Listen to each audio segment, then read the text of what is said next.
When working on the MacBook Air late 2010 systems, there are procedures you must follow to ensure that you work safely and avoid any damage to the systems. In this video, we will show you the correct ways to access, remove, replace, and protect the lithium polymer batteries in these systems. Remember that the batteries in these systems must be taken out in order to remove most other parts. Replacement batteries for the MacBook Air late 2010 systems are packed in a box like this one. To open it, cut the packing tape and lift the lid. You will see interior packing inside. Remove the foam pieces from the cardboard packing and use a short-bladed knife to cut the tape on the cardboard packing. Do not risk cutting the battery. The battery is packed in pink wrapper material. Leave this on the battery for now. Before you unwrap the battery or open the system, you need to make sure that your work area is clean and free of any debris such as screws or wire. Keep the ESD mat clean at all times. To remove the bottom case of both MacBook Air late 2010 systems, you need to use a special pentalobe driver like this one.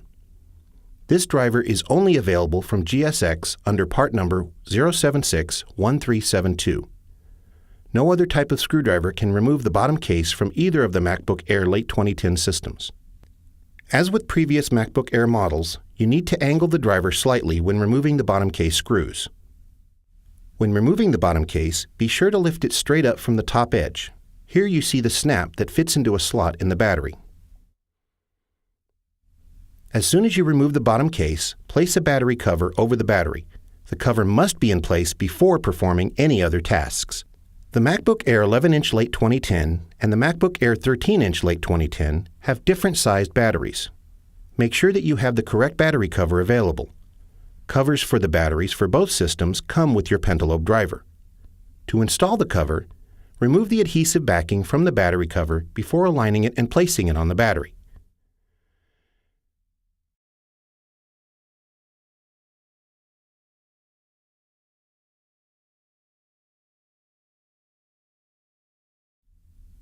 Gently secure the cover by running your finger over the parts of the cover that have adhesive.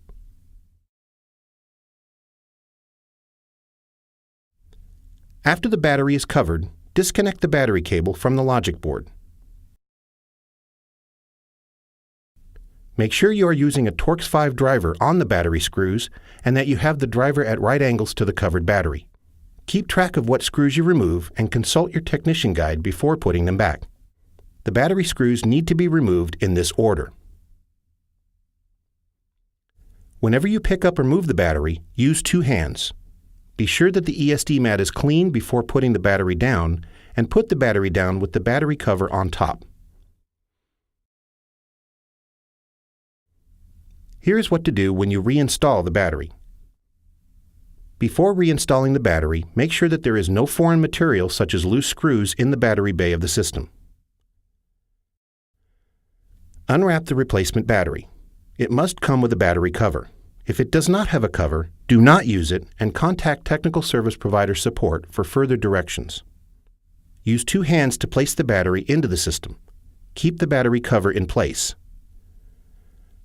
Replace the screws in the order shown, making sure to put the correct size of Torx 5 screws in each screw location.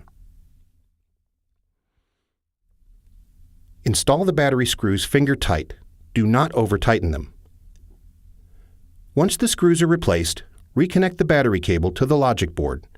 Make sure the cable is routed correctly.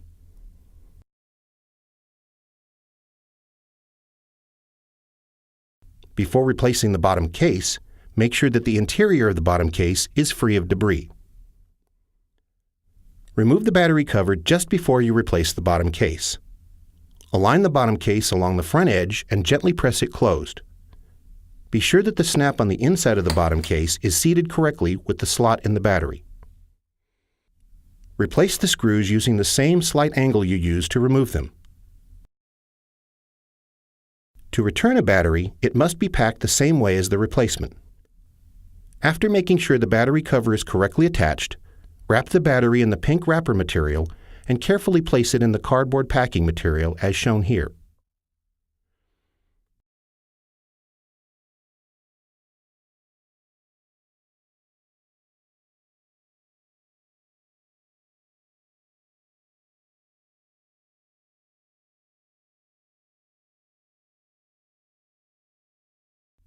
The cardboard packing must be taped closed. Any tape will work.